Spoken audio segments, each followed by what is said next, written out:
Hello student, welcome to our channel सीखने की दुनिया। मैं सचिन कुमार आप सभी का स्वागत करता हूं। तो चलिए दोस्तों, जैसा कि आप देख रहे हैं, आज हम कई महीनों बाद इस जो है वीडियो बना रहे हैं।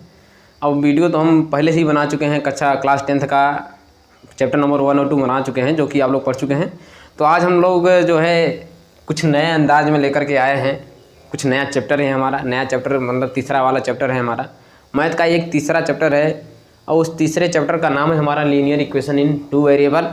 तो हम आज हम लोग इसी विषय पर पढ़ेंगे। आज हम लोग यही चैप्टर पढ़ेंगे। चैप्टर का नाम हमारा है लीनियर इक्वेशन इन 2 वेरिएबल। और दोस्तों, मैं आपको बता दूं कि इस चैप्टर को पढ़ने से पहले आप लोग पहले हमारे प्लेलिस्ट में जाइए और चैप्टर नंबर 2 हमारा पॉलिनोमियल है। पॉलिनोमियल आना ज़रूरी है। अगर आपको पॉलिनोमियल आ रहा है तो आप जो है लीनियर इक्वेशन इन 2 वेरिएबल आप लगा सकते हैं। या इक्वेशन होती क्या, इक्वेशन हमारा क्या है, पॉलिनोमियल से ठीक रिलेटेड ही है। ठीक, अगर हम कह दिया जाए तो पॉलिनोमियल का एक दूसरा रूप हमारा कह दिया जाए तो हमारा इक्वेशन होता है। बस केवल अंतर इतना होता है भैया, इक्वेशन हम लोग चाहे जितने वेरिएबल को यूज कर सकते हैं, लेकिन हमारा जो पॉलिनोमियल होता है उसमें केवल हम लोग एक ही वेरिएबल का यूज करते हैं। हमेशा एक सवाल में एक ही वेरिएबल यूज कर लेते हैं। उसमें बात ये होती है कि उसमें इक्वल का सिंबल नहीं रहता है, इसमें इक्वल का सिंबल रहता है। अंतर केवल इतना ही रहे। अब ये भी सेम वही है, पॉलिनोमियल की तरह ही है। पॉलिनोमियल की तरह हम लोग इसको भी हल करते हैं। बस बात इसमें केवल ये है, इसमें आपको चैप्टर जो दिया है, चैप्टर का नाम अगर आप लोग समझ लेंगे तो सवाल तो बहुत ईजी है। सवाल तो भैया यूँ आएगा, अगर आपको समझ में आ गया इंट्रोडक्शन तो सवाल आप यूँ ही लगा लेंगे। कहने की आवश्यकता नहीं, वो एक सवाल हम बताएंगे 10 सवाल आप खुद ही लगा लेंगे, ये मेरी गारंटी है। तो चलिए देखिए हमारा सवाल, हमारे चैप्टर का नाम क्या है। चैप्टर का नाम है भैया लीनियर इक्वेशन इन 2 वेरिएबल। अब देखिए यहाँ समझने की बात यह है भैया, लीनियर क्या होती है। अब लीनियर मैं आपको पढ़ा चुका हूँ। जब आप पॉलिनोमियल जाएंगे, प्लेलिस्ट में आप जाएंगे, जब पॉलिनोमियल चैप्टर आप पढ़ेंगे तो उसमें इंट्रोडक्शन में आप जाएंगे तो मैं बहुपद, पहले पॉलिनोमियल बताया हूँ। पॉलिनोमियल को हिंदी में बहुपद कहा जाता है। तो मैं पॉलिनोमियल बताया हूँ, फिर पॉलिनोमियल के टाइप बताया था। पॉलिनोमियल का टाइप मैंने बताया था, पावर के बेस पर एक होता है, एक टर्म के बेस पर होता है। तो पावर के बेस में जैसे ही आप जाएंगे ना तो उसमें पहले ही आता है भैया लीनियर। ठीक, अब लीनियर का मतलब क्या होता है। लीनियर का मतलब होता है भैया कि अगर आप कोई भी अलजेब्रिक एक्सप्रेशन है, उसमें जो हम वेरिएबल यूज करते हैं उसकी हाईएस्ट पावर अगर 1 है तो हमारा क्या होता है, लीनियर होता है। अब देखिए लीनियर का मतलब ही 1 समझ लीजिए क्या होता है। देखिए लीनियर का मतलब 1 समझिए क्या होता है, 1। हमेशा देखिए याद करने का एक ट्रिक है, ये ऐसा कहीं लिखेगा नहीं, आपके बुक में कहीं ऐसा लिखेगा नहीं, लेकिन हमारा एक ट्रिक है। ठीक, ट्रिक हमारा ये, लीनियर का मतलब ही आप समझ लीजिए पावर 1। क्या, पावर 1। लीनियर का मतलब क्या समझ लीजिए, पावर 1। भैया अगर आपको कोई पूछे कि लीनियर होती क्या है तो आपको बता देना है, अगर कोई भी अलजेब्रिक एक्सप्रेशन है उसमें जो हम वेरिएबल यूज करते हैं अगर उसकी पावर कितनी है, 1 है। क्या है, 1। अगर उसकी पावर 1 है तो हमारा क्या होगा, वो लीनियर होगा। क्या होगा, लीनियर। अब वो चाहे लीनियर पॉलिनोमियल हो, वो चाहे लीनियर इक्वेशन हो, लेकिन होगा तो लीनियर ही। तो लीनियर होने का मतलब क्या है, पावर उसका हाईएस्ट पावर, सबसे अधिकतम ज़्यादा पावर उसकी जितनी हो वो 1 होना चाहिए। ठीक, तो देखिए चैप्टर का नाम हमारा क्या है, चैप्टर का नाम है लीनियर इक्वेशन इन 2 वेरिएबल। तो linear equation in 2 variable, linear का मतलब आप समझ गए। ठीक, लीनियर होती क्या है, लीनियर के विषय में मैंने बता दिया लीनियर क्या होती है। लीनियर हमारा यही होता है कि अगर उसकी हाईएस्ट पावर, अगर जो मतलब आप कोई भी अलजेब्रिक एक्सप्रेशन ले लीजिए, उसकी हाईएस्ट पावर, उसमें जो वेरिएबल हम लोग यूज करते हैं, अगर उसकी हाईएस्ट पावर कितनी होती है, 1। हाईएस्ट पावर अगर 1 होती है तो हमारा क्या हो जाता है, लीनियर। अगर हाईएस्ट पावर अगर 2 हो गया तो हमारा क्या होता है, क्वाड्रिक हो जाता है। क्या होता है, क्वाड्रिक भैया, क्वाड्रेटिक होता है। ठीक है ना, वो हमारा क्या होता है, क्वाड्रेटिक। अब वो क्वाड्रेटिक पॉलिनोमियल कह लीजिए या क्वाड्रेटिक इक्वेशन कर लीजिए। मतलब अगर कोई अलजेब्रिक एक्सप्रेशन है उसकी हाईएस्ट पावर अगर 2 है तो हमारा क्या होगा, क्वाड्रेटिक। अगर हम पॉलिनोमियल पढ़ रहे हैं तो क्वाड्रेटिक पॉलिनोमियल, अगर हम इक्वेशन पढ़ रहे हैं तो क्वाड्रेटिक इक्वेशन हो जाएगा। बस अंतर केवल इतना ही रहता है। अगर हमारा मान लीजिए हाईएस्ट पावर, ये मान लीजिए पावर है, क्या है, पावर। अगर हाईएस्ट पावर 3 होता है तब क्या कहते हैं, हाईएस्ट पावर अगर अब 3 होता है तब क्या कहते हैं। अगर हाईएस्ट पावर 3 है तो उसी को हम क्यूबिक बोल देते हैं। क्या कह देते हैं, क्यूबिक। मतलब ऐसा पॉलिनोमियल, अगर आपको पॉलिनोमियल, देखिए क्या बात ये है कि अगर आप कोई भी अलजेब्रिक एक्सप्रेशन है, उस अलजेब्रिक एक्सप्रेशन की पावर 1 है तो लीनियर। क्या होगा, लीनियर। पावर 2 है सबसे अधिकतम, अगर पावर 2 है तो हमारा क्या होगा, क्वाड्रेटिक। अगर पावर 3 है तो इसी कह देते हैं क्यूबिक। क्या कह देते हैं, क्यूबिक। वो हमारा क्या हो जाता है, क्यूबिक। अब बात इतनी सी है कि जो क्यूबिक होती है, अब चाहे आप क्यूबिक इक्वेशन पढ़िए चाहे आप क्यूबिक पॉलिनोमियल पढ़िए, सवाल हम लोग सेम उसे ही लगाते हैं, जैसे हम लोग इक्वेशन को लगाते हैं वैसे हम लोग पॉलिनोमियल को लगाते हैं, बस उसमें इक्वल जीरो रहता है, इसमें इक्वल जीरो नहीं रहता, बस बात इतना ही है। ठीक, तो चलिए हम ये इंट्रोडक्शन जो हमने बताया ये तो पिछला था, आप प्लेलिस्ट में जाएंगे तो आप इसके विषय में अच्छे से पढ़ लेना। ठीक, अगर नहीं आता तो आप कमेंट कर दीजिएगा, मैं एक बार फिर से बना दूंगा वीडियो इसी पर। ठीक, तो चलिए हम पहले इस अपने मेन टॉपिक पर आते हैं। हमारा मेन टॉपिक है linear equation in two variable. ठीक, अब इतना समझ लीजिए, हमारा बताने का मतलब ये था कि हम लीनियर के विषय में केवल आपको बता रहे थे बस, अब बाकी और कुछ नहीं है।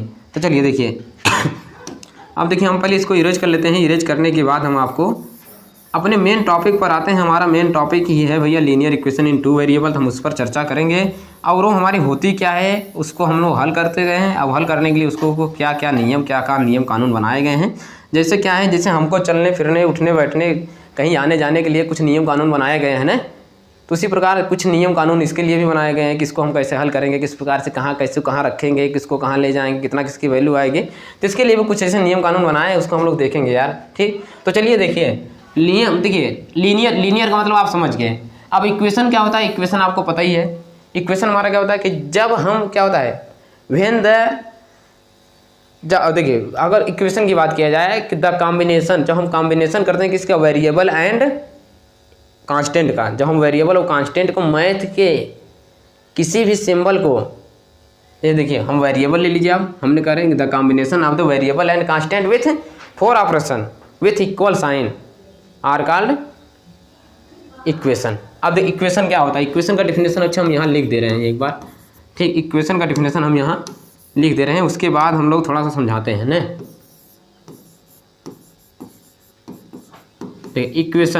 इक्वेशन क्या होता है, इक्वेशन होता है भैया द कॉम्बिनेशन, क्या होता है, the combination of the variable, क्या होता है, the combination of the variable and constant.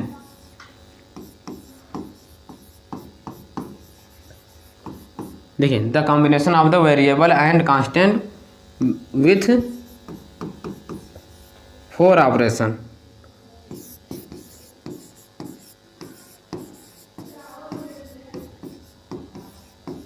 With 4 operation and equal sign and equal sign is called equation.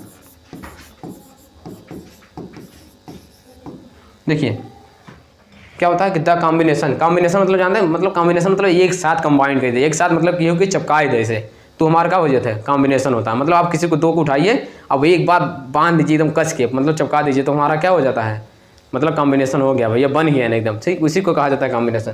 तो कॉम्बिनेशन का मतलब होता है भैया कि आप किसको चिपकाएंगे, चिपकाना का मतलब बांधना भैया, मतलब किसी को दो को उठाइए अब एक साथ बढ़िया कस के बांध दीजिए, मतलब वो चिपक गए तो उसी को कह देते हैं कॉम्बिनेशन। तो कॉम्बिनेशन का मतलब होता है बांधना या एक साथ कर देना। ठीक, अब किसको करना है, यहाँ देखो महाराज इनको ही उठाइए, ये वेरिएबल महाराज को उठा लिया। वेरिएबल मतलब जानते हैं ना, वेरिएबल का होता है, वेरिएबल भैया हुआ है A to Z, मतलब A से Z तक जो होता है अक्षर, वहाँ A से Z तक जो अक्षर होता है वही को हम क्या कहते हैं, वेरिएबल। तो मतलब वही वेरिएबल उठा लिया है, और उसी वेरिएबल को अब एक ही महाराज को उठा लिया कांस्टेंट के। कांस्टेंट मतलब जाना तो वही गिनती ये क्या कहते हैं, तो वेरिएबल का होता है A to Z, क्या होता है A to Z मतलब A से Z तक उठाए लिखे। और ए कांस्टेंट का मतलब होता है 1 to infinity, मतलब एक से अनंत तक जो गिनती होता है उसको। मतलब आप क्या करें, एक से जेड तक आप कोई भी अक्षर आप उठा लीजिए, और एक से इन्फाइनाइट मतलब एक से 100 तक जो उनका गिनतियाँ, उनमें से आप किसी एक को उठा लीजिए उसको। और है या भाया ऑपरेशन मतलब होता है चिन्ह, क्या होता है चिन्ह। मैथ में जाना था ना, कहते ना कुछ 4 चिन्ह होता है मैथ में, कितना 4 का मतलब भैया 4 ऑपरेशन, उसी को कह देते हैं इंग्लिशिया मैथ। इंग्लिशिया में क्या बोलते हैं, हो गया 4 ऑपरेशन। तो वही 4 ऑपरेशन में सब कौन उठा ले कि तब वही के साथ लिख दे, हमारा क्या बन जाता है इक्वेशन। जैसे हम मान लिया A to Z में से एक ही उठा लिया भैया x, अब कांस्टेंट में से एक ही उठा लिया मान लो 5, और ऑपरेशन में से हम एक उठा लिया मान लो प्लस, तो हमारा क्या हो जाए x + 5, हमारा x + 5 बराबर हमारा कितना हो जाएगा। अब देखिए हमने क्या लिखा है कि the combination of the variable मतलब x एंड कांस्टेंट मतलब 5, विथ 4 ऑपरेशन। 4 ऑपरेशन मतलब जो 4 चिन्ह होते हैं, जो 4 सिंबल होता है, उन्हीं में से आपको एक उठा लीजिए। तो 4 सिंबल मैंने देखिए प्लस को उठा लिया है, तो मैंने देखिए वेरिएबल को, कांस्टेंट को, अब एक चिन्ह को एक सिंबल के साथ मैंने लिख दिया, अब विथ इक्वल साइन, अब मैंने इक्वल का चिन्ह, इक्वल का सिंबल लगा दिया, तो अब इक्वल बराबर 0 कर दिए, चाहे 0 करिए चाहे ना करिए, लेकिन इक्वल का सिंबल अब लगा दिए, तुम्हारा इक्वेशन बन जाता है। क्या बन जाता है? इक्वेशन। अब देखिए मैंने क्या कहा है, कहिए जब आप वेरिएबल को, अब कांस्टेंट को मैथ के किसी भी चिन्ह के साथ अगर आप लिख देते हैं और उसके साथ साथ आप इक्वल का साइन भी लगा देते हैं, जो बनता है हमारा इक्वेशन बन जाता है। क्या बन जाता है भैया? इक्वेशन। ठीक, अब वही इक्वेशन अगर जो बनता है उसका अगर हाईएस्ट पावर अगर 1 है तो लीनियर हो जाता है, हाईएस्ट पावर 2 है तो क्वाड्रिक हो जाता है, हाईएस्ट पावर 3 है तो हमारा क्यूबिक बन जाता है। बस बात यही है। ठीक, तो चलिए ये हमारा था इक्वेशन। तो हमने देखिए लीनियर के विषय में जान लिया, इक्वेशन के विषय में जान लिया। इन 2 वेरिएबल, 2 वेरिएबल का मतलब ये होता है भैया आपको 2 वेरिएबल यूज करेंगे हमेशा। कितने?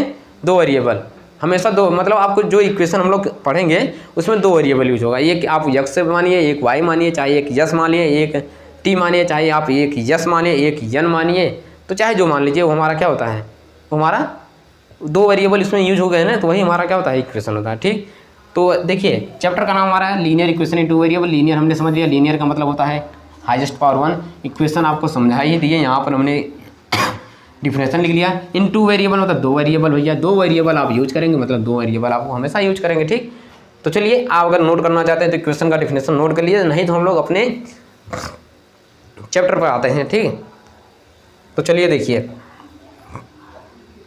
इरेज कर लेते हैं इसको, उसके बाद हम लोग क्या करते हैं, अपने चैप्टर पर आते हैं, पढ़ते हैं। ठीक, अब देखिए, अब लीनियर इक्वेशन का जो स्टैंडर्ड फॉर्म है, स्टैंडर्ड फॉर्म मतलब भैया होता है मानक रूप। क्या होता है? इंग्लिश में, हिंदी में इसको कहते हैं मानक रूप। ठीक है, अब देखिए स्टैंडर्ड, अब देखिए क्या होता है linear equation in 2 variable. Linear equation in 2 variable पढ़ने के लिए हम लोग इसके 2 स्टैंडर्ड फॉर्म होते हैं। स्टैंडर्ड फॉर्म हिंदी में इसको कहते हैं मानक रूप। तो हम लोग पहले स्टैंडर्ड फॉर्म को देखेंगे। अगर आपको मैं बता रहा हूँ, पूरी गारंटी के साथ कह दे रहा हूँ, अगर आपको स्टैंडर्ड फॉर्म समझ में आ गया और स्टैंडर्ड फॉर्म के बेस पर आपको कम से कम 1 सवाल या 2 सवाल आपको पूछबे करेगा बोर्ड पेपर में, ये मैं लिखित कह दे रहा हूँ। तो आप लोग हमारी बातों को सुनिएगा, समझिएगा उसको। अगर आप देख रहे हैं वीडियो तो कापी पेन ले करके बैठिए, ताकि आपको लिखते चलिए, याद हो जाए आपको। अगर याद हो जाता है तो भैया अच्छी बात है, आपको कम से कम 4 नंबर तो मिलेगा, 2-4 नंबर। अब 2-4 नंबर अगर आपको पेपर मिल जाता है तो भैया 1% बन जाता है। समझ पा रहे हैं ना? अब 1 नंबर अगर कट गया तो 1% कम हो जाता है। ठीक, तो चलिए देखिए पहले। अब देखिए पहले यहाँ आपको लिख देना स्टैंडर्ड। क्या होता है? अब देखिए स्टैंडर्ड फॉर्म का मतलब होता क्या है। अब देखिए स्टैंडर्ड फॉर्म देखिए हमारा क्या होता है, स्टैंडर्ड फॉर्म। अब स्टैंडर्ड फॉर्म हमारा जो होता है भैया, स्टैंडर्ड फॉर्म हम लोग देखिए, स्टैंडर्ड फॉर्म इसका होता है हमारा a1x plus b1y plus c1 बराबर 0। दूसरा हमारा क्या होता है भैया, a2x plus b1y plus b2y, sorry यहाँ b2y होगा। ठीक, देखिए अगला वाला, देखिए a2x plus b2y plus c2 बराबर 0। ठीक, ठीक है, ये हमारा क्या है, ये हमारा स्टैंडर्ड फॉर्म है। क्या है? स्टैंडर्ड फॉर्म मतलब फार्मूला जिसको कह लेते हैं। तो देखिए लीनियर इक्वेशन इन 2 वेरिएबल का हमारा स्टैंडर्ड फॉर्म क्या होता है, a1x, यहाँ आप लिखिएगा। ठीक है,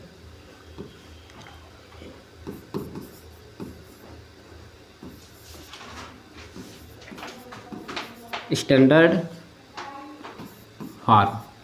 ठीक, अब देखिए स्टैंडर्ड फॉर्म जो होता है हमारा, स्टैंडर्ड फॉर्म हमारा क्या होता है, स्टैंडर्ड फॉर्म हमारा होता है भैया लीनियर इक्वेशन इन 2 वेरिएबल का। क्या होता है? पहला देखिए, ये बहुत ज़रूरी है भैया, इसको आप क्या करिए, अखियाँ खोल के देखिएगा ताकि समझ में आए। ठीक, अखियाँ खोल के, मंडिया खोल के एकदम अच्छे ध्यान से देखिएगा, ताकि कि अगर ये समझ में आ गया तो आप सवाल लगा लेंगे भैया। इतना ध्यान से देखिएगा। ठीक, अब देखिए क्या होता है स्टैंडर्ड फॉर्म। स्टैंडर्ड फॉर्म हमारा क्या होता है, a1x b1y अब प्लस c1 बराबर 0। दूसरा का क्या होता है, a2x plus b2y plus c2 बराबर 0। अच्छा ये देखिए, ये हमारा क्यों हमने लिखा, क्योंकि यहाँ पर देखिए लीनियर इक्वेशन इन 2 वेरिएबल मतलब 2 वेरिएबल होना चाहिए। कितना? 2 वेरिएबल का 2 इक्वेशन होना चाहिए। 2 वेरिएबल। अब इसमें देखिए मैं आपको बता दे रहा हूँ, यहाँ वेयर मतलब भैया A1 B1 C1 A2 B2 C2 ये हमारे क्या हैं भैया, कामा लगा देते हैं बीच में, ठीक। ये हमारे भैया सभी क्या है, कांस्टेंट है। क्या है, कांस्टेंट। ये हमारे क्या है, कांस्टेंट हैं। और देखिए यहाँ पर यक्स लिखा है, देखिए यक्स एंड वाई हमारा क्या वेरिएबल है। क्या है, वेरिएबल। देखिए यक्स वाई हमारा क्या है, वेरिएबल है। यक्स वाई हमारा क्या है, वेरिएबल है। और A1 B1 C1 A2 B2 C2 हमारे क्या है, कांस्टेंट है। मतलब इसमें आपको दिखाई दे रहा है, हमने क्या कहा था, लीनियर इक्वेशन इनटू वेरिएबल, मतलब दो वेरिएबल होना चाहिए बस। अब ऐसा मत कहिएगा कि सर A to Z में तुम्हारा A1 भी आता है, B1 भी आता है, C1 भी आता है, ये भी तुम्हारा वेरिएबल हुआ। नहीं भैया, यहाँ A1 B1 C1 A2 B2 C2 हमारे क्या हैं भैया, वो हमारे A2 B2 C2 A1 B1 C1 ये हमारे क्या हैं, कांस्टेंट हैं। ये सब हमारे क्या हैं, कांस्टेंट हैं। अब बाकी एक्स वाई हमारे क्या हैं, वेरिएबल है। इसीलिए तो इसको हम कह रहे हैं लीनियर इक्वेशन इनटू वेरिएबल का हमारा स्टैंडर्ड फॉर्म है, क्योंकि इसमें दो वेरिएबल आपको यूज हो गया है। अब बाकी सब अभी हमारे कांस्टेंट हैं, तो वेरिएबल हमारा दो ही है, एक एक्स है एक वाई है, एक एक्स है एक वाई है। इसीलिए हम इसको कह देते हैं ये क्या है, लीनियर इक्वेशन इनटू वेरिएबल का स्टैंडर्ड फॉर्म। ये हमारा क्या है, स्टैंडर्ड फॉर्म होता है, ठीक। अब ये जो हमारा स्टैंडर्ड फॉर्म है, स्टैंडर्ड फॉर्म के हमारे 2-3 कंडीशन हैं। कंडीशन ये होता है भैया कि आपको पता होगा पहले से, अगर आप पढ़े होंगे मैथ तब पहले से ये पता होता है भैया, हर एक इक्वेशन का एक लाइन बनता है। जो हमारी इक्वेशन होते हैं, हर एक इक्वेशन की जो लाइन खींची नहीं जाती, ऐसे सीधा खींची जाती है, तो हर एक इक्वेशन का एक लाइन ज़रूर होता है। अब वही ये स्टैंडर्ड फॉर्म बताता है कि भैया अगर हमारी दो इक्वेशन है तो दो लाइन कैसे बनेंगी, किस प्रकार होंगी लाइनें, वो एक दूसरे से कहाँ मिलेंगी, कहाँ नहीं मिलेंगी, क्या करेंगे क्या नहीं करेंगे, उनका क्या काम होगा, तो कौन बताएगा, ये स्टैंडर्ड फॉर्म बताएगा। जैसे देखिए, अगर मैं यहाँ आपको एक एग्जांपल ले रहा हूँ, जैसे यहाँ पर देखिए, मैं भैया बात करूँ 2x + 3y, 2x + 3y = 6। अब देखिए ये एक इक्वेशन बना है कि नहीं, दो वेरिएबल है कि नहीं, दो वेरिएबल है, आपको दिखाई दे रहा होगा दो वेरिएबल, एक x एक y, दो वेरिएबल आपको दिखाई दे रहा है। तो ये दो देखिए लीनियर इक्वेशन है कि नहीं, पहली बात तो लीनियर है कि नहीं। लीनियर मतलब देखिए x y जो है उसमें देखिए पावर कितना है, सबसे ज़्यादा देखिए पावर 1 है, इसका मतलब लीनियर है वो। और जब लीनियर है तो कितने वेरिएबल है, दो वेरिएबल है, तो लीनियर इक्वेशन इनटू वेरिएबल हो गया भैया। दो वेरिएबल है तो दो वेरिएबल वाला है। अब देखिए क्या जो वेरिएबल है हाईएस्ट पावर 1 है तो लीनियर है। अब इसमें देखिए ये जो इक्वेशन बना है ना, अब इसकी भी एक लाइन बनती है। अब इसकी एक लाइन है, ये मान लीजिए इसकी एक लाइन, मान लीजिए ये वाला लाइन इसकी है, हम मानते हैं ये वाला जो इक्वेशन है उसका एक लाइन ये है, ठीक।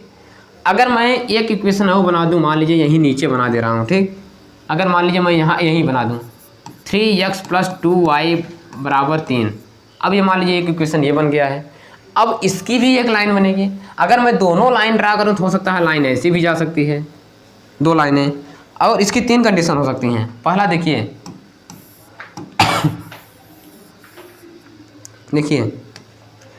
मैंने देखिए एक इक्वेशन ये है, एक इक्वेशन है, हमने कह रहे हैं हर एक इक्वेशन का लाइनें बनती हैं।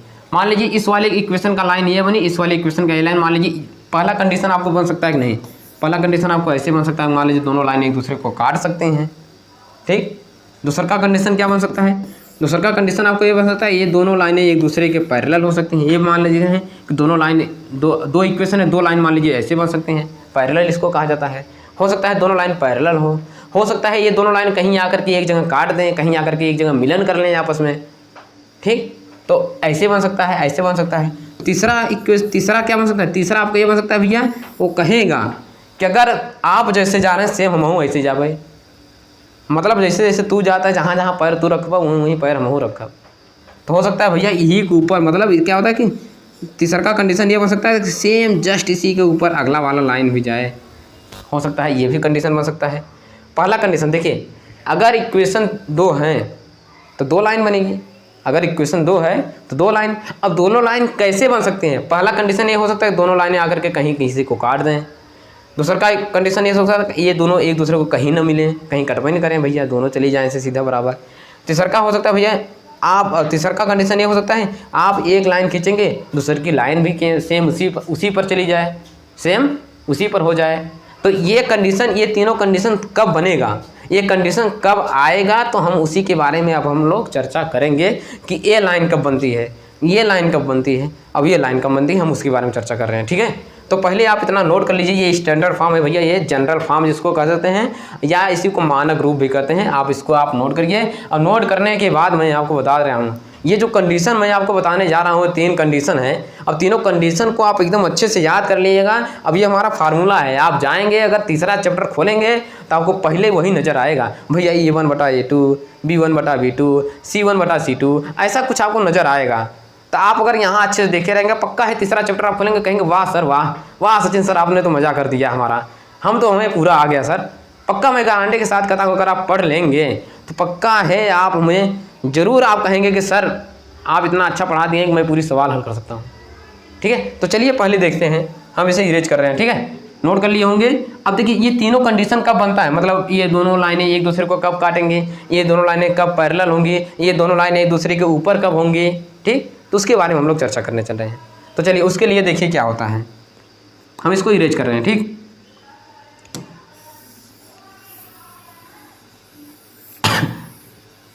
चलिए अब देखिए पहला कंडीशन हमारा क्या है। पहला कंडीशन हमारा ये लाइनें कब कटेगी, मतलब ये दोनों लाइनें आकर के एक दूसरे को कब काटेंगी ना, उसके बारे में कर रहे हैं। देखिए क्या होगा पहला कंडीशन हमारा, हमने देखिए जनरल फॉर्म में यहाँ एक बार फिर से लिख दे रहा हूँ, क्या था A1x प्लस B1y और प्लस C1 = 0, ये पहला था। दूसरा इक्वेशन यही हम लिख दे रहे हैं A2x plus B2y plus C2 plus C2 क्या है,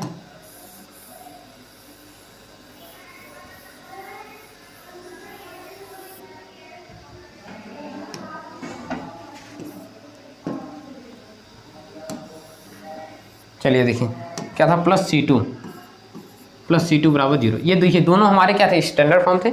अब हम क्या कर रहे हैं, अब हम फार्मूले आपको लिख रहे हैं, चल रहे हैं कि भैया वही जो भी 3 कंडीशन बताएंगे, दोनों लाइनें एक दूसरे को कब काटेंगी, दोनों लाइनें एक दूसरे के पैरेलल कब होंगी, दोनों लाइनें एक दूसरे के ऊपर, एक लाइन एक दूसरे के ऊपर कब होगी, तो इसके बारे में हम लोग चर्चा करने चल रहे हैं। ठीक, तो पहला देखिए, पहला भैया जब हमारा A1/A2 बराबर नहीं होगा किसके, B1/B2 के, यदि हम A1/A2 का मान निकालें, अगर B1/B2 का मान निकालें, अब दोनों बराबर नहीं होती हैं, दोनों इक्वल नहीं आती हैं, तो भैया लाइन हमारी क्या बनेगी, तो हमारा इस प्रकार, तो हमारा देखिए अगर A1/A2 और B1/B2 अगर बराबर नहीं हुआ तो हमारा इंटरसेक्टिंग लाइन होती है। क्या होती है, इंटरसेक्टिंग लाइन। अब इंटरसेक्टिंग लाइन मतलब आप जानते हैं ग्राफ ऐसे बनेगा, ये दोनों लाइनें आकर के ऐसे कहीं काटेंगे। अब देखिए क्या होता है, जो इंटरसेक्टिंग लाइन बनती है वो कितनी जगह काटा है, एक जगह। अब बाद में आपको यहीं, अब जितनी जगह काटेगा भैया उतना हल भी होगा, तो कितना होगा, 1 सॉल्यूशन, कितना 1 सॉल्यूशन, ठीक है ना, कितना होगा 1 सॉल्यूशन। देखिए अगर मैं आपको बता दे रहा हूँ, अगर भैया आपको 2 जनरल फॉर्म आपको दिया रहे, मतलब 2 आपको लीनियर इक्वेशन आपको दिया रहे, अगर आप उसमें A1/A2 B1/B2 का मान अगर आप निकाल लिए, बराबर नहीं आया, तो भैया इसका मतलब वो हमारा क्या है, इंटरसेक्टिंग लाइन है। क्या है, इंटरसेक्टिंग लाइन है। अब इंटरसेक्टिंग का मतलब, इंटरसेक्टिंग लाइन मतलब इंटरसेक्टिंग का मतलब भैया काटना है यार, कहीं आकर के कहीं कोई दूसरे को काट दे तो हमारा इसका मतलब इंटरसेक्ट हो गया। क्या हो गया, इंटरसेक्ट का मतलब होता है कितनी जगह काटेगा, केवल एक जगह काटेगा। और जब एक जगह काटेगा, जितनी जगह काटता है उतना सोल्यूशन होता है। एक जगह काट रहा है इसीलिए 1 सोल्यूशन होगा। कितनी जगह, एक जगह काटेगा तो 1 सोल्यूशन। ये आपको लिखना पड़ेगा सवाल में, आपको पूछेगा सवाल में कि भैया आप बताइए ये लाइन कैसी बनेगी, तो आपको जवाब देना बनेगा कि भैया इंटरसेक्टिंग लाइन है। और जब इंटरसेक्टिंग लाइन है तो कितना सोल्यूशन होगा, 1 सोल्यूशन होगा। समझ पा रहे हैं ना। अब कब होता है, यदि A1/A2 डज नॉट इक्वल होगा B1/B2। अब देखिए इसको समझाने के लिए मैं आपको क्या करूँ, एक छोटा सा एग्जाम्पल ले लेते हैं आपके सामने और तुरंत ही हल कर देते हैं। यहीं देख लीजिए कैसे। जैसे मान लीजिए हम एग्जाम्पल ले लिए कितना, 3x + 2y और +3 = 0 कर दीजिए।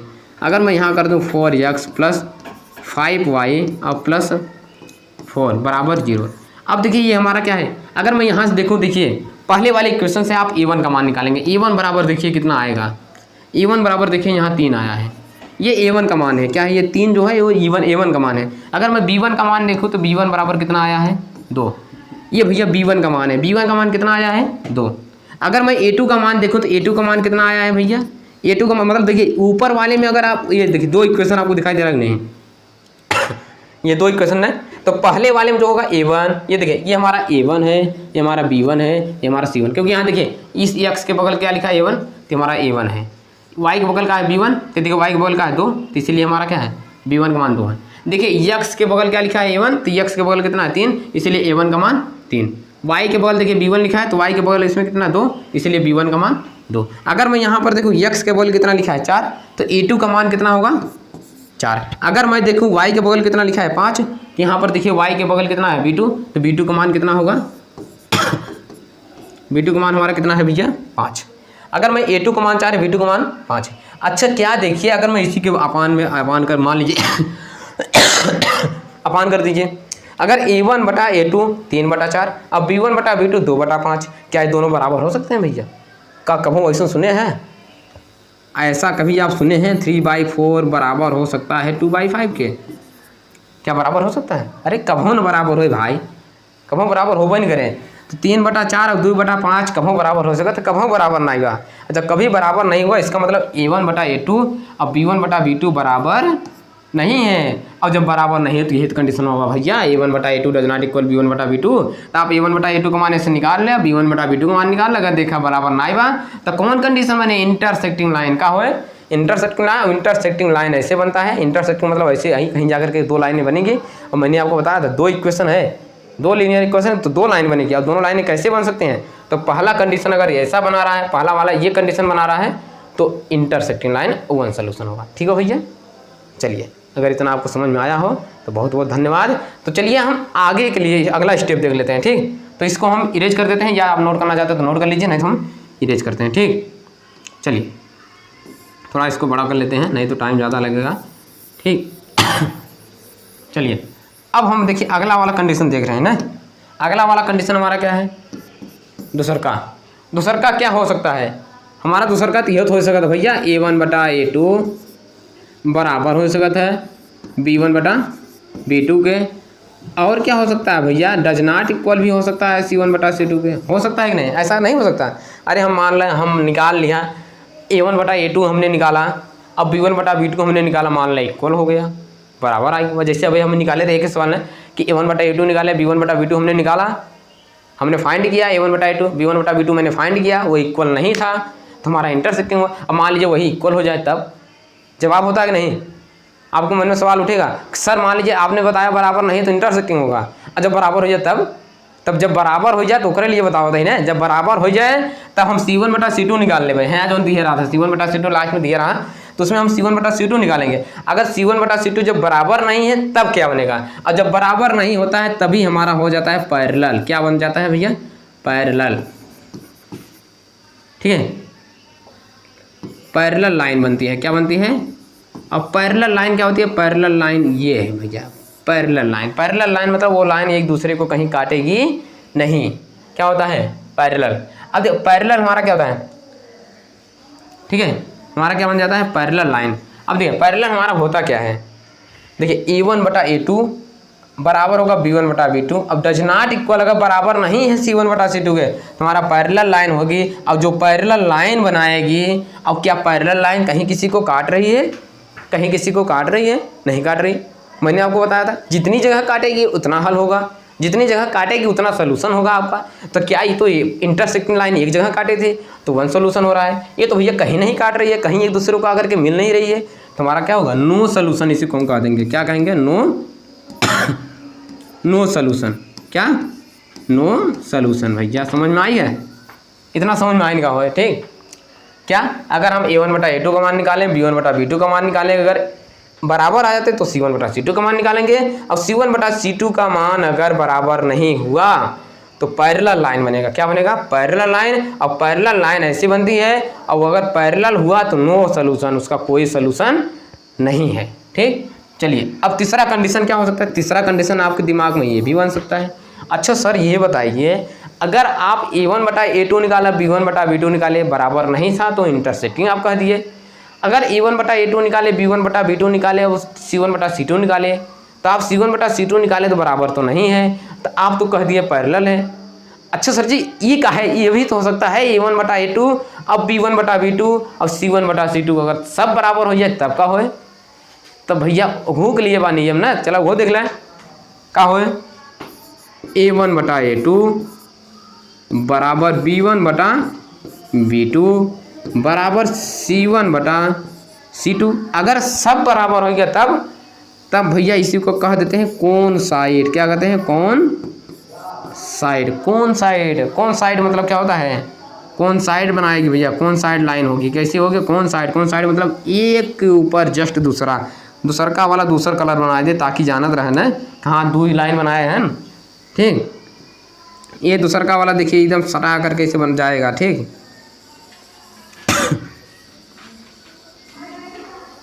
ये देखिए हमने देखिए दो लाइन बनाया कि नहीं, इंटरसेक्ट। देखिए कौन साइड का मतलब एक जस्ट दूसरे के ऊपर, एक की जस्ट दूसरा उसी के ऊपर ही जाएगा, वही होता है कौन साइड। अच्छा देखिए जो पैरेलल लाइन था वो कहीं नहीं काटा, कहीं जा कर के किसी से नहीं मिला भैया, बहुत सीधा साधा लड़का आदमी रहा वो, कहूँ मतलब ना रखे, ये आवे पढ़ के आराम से चला जाए, केहू कोई देखबो न करे, तो वही कही जाता पैरेलल। भैया बहुत सीधा रहा वो, कहूँ केहू से मिलत उलत नहीं रहा वो, जब जैसे मिलत है ये जान लो वही बहुत खतरा काम करत है। तो ये तो कहीं मिले ना तो मतलब खतरा वाला काम है नहीं, तेने मतलब खतरा काम हमारी है। अगर ना मिली तो हमें हल ही नहीं करेगा, जब वो कोनो सोल्यूशन ही ना भैया तो हम के हल करब। अब जे लापरवाही करत है, जे मिलन जुलन करत है तो वह पिटात है। तो या है जैसे एक हो गया ये भैया लापरवाही कम करत ही कब अगर एक दैया मिलत ही, जब एक दैया मिलत है तो इनकर एक ही हल बाटे, एक दैया पकड़ा बढ़िया दई दे सुधर गया। तो मतलब क्या है, अगर एक जगह मिल रहा है तो वन सोल्यूशन, ये तो कहीं मिलते ना है तो इनके कोई सुधारे की कोई आवश्यकता नहीं है, मतलब हल करने की कोई आवश्यकता नहीं होगी। अगर आप यहाँ चेक कर लिए नो सोल्यूशन आया तो कोई हल नहीं होगा। अब ये भैया सबसे लापरवाही यही है, ये क्या होता है, ये हमेशा मिलता जुलता रहता है, हमेशा मिलता जुलता रहेगा, आप चाहे जितना पहचान लीजिए। अगर ये कंडीशन बना A1/A2 B1/B2 C1/C2 अगर हो गया, सब इक्वल हो गया, तो ये भैया हमेशा मिलेगा, हमेशा का मतलब हर पग पे मिलेगा, हर एक पैर जैसे आप बनाएंगे तुरंत ही मिला आपको दिखाई देगा वही। तो क्या होगा, ऐसे आदमी को मजे के मारना पड़ता है, जितना आप मार सकते हैं तो वही होगा। इसका मतलब क्या होगा, मजे के मारना का मतलब मजे के सोल्यूशन हुए। अब मजे के सोल्यूशन को इंग्लिश में कही जैसे मनी सोल्यूशन, क्या बोला थी? Money solution. हाँ तब भैया मनी सोल्यूशन है, कहाँ है ने? Money solution, money solution. Money solution का मतलब भैया बहुत ज़्यादा हलवा है, एकर इतना हल होए कि कोनो आंसर ही आप क्लियर ना कहीं ऊपर, हाँ एकर ये आंसर होए। समझ में आए? अगर भैया हरे समझ में आए होए तो एक नोट कर लिया है। हम आपसे पहले ही बताए रहे कि ये हम जो आपको फार्मूला बताने चल रहे हैं या जो टॉपिक बताने चल रहे हैं इतना इंपॉर्टेंट टॉपिक है, अगर आप नोट कर लेंगे तो मैं आपको गारंटी के साथ कहता हूँ, आप एक्सरसाइज अपना बुक उठाइए 3.1 आप खोलिए, आपको पूरा का पूरा आपको इसी फार्मूले पर अगर सवाल ना मिले तो आप बताइएगा हमें। ठीक, तो बाकी आज के लिए बस इतना ही, ताकि आप सभी के पूरा तैयार करे रहें। एक बाद हम आए तो सवालिया एकदम हवा नहीं ऐसे उड़त चली जाए, देखा ऐसे तुरंत उड़ी जाए। समझ में आई? तो चले एक नोट कर लिया है, अब बाकी हम कल मिली से तब हम लोग अपन सवाल हल करी से। ठीक बा, बहुत बहुत धन्यवाद आज के लिए।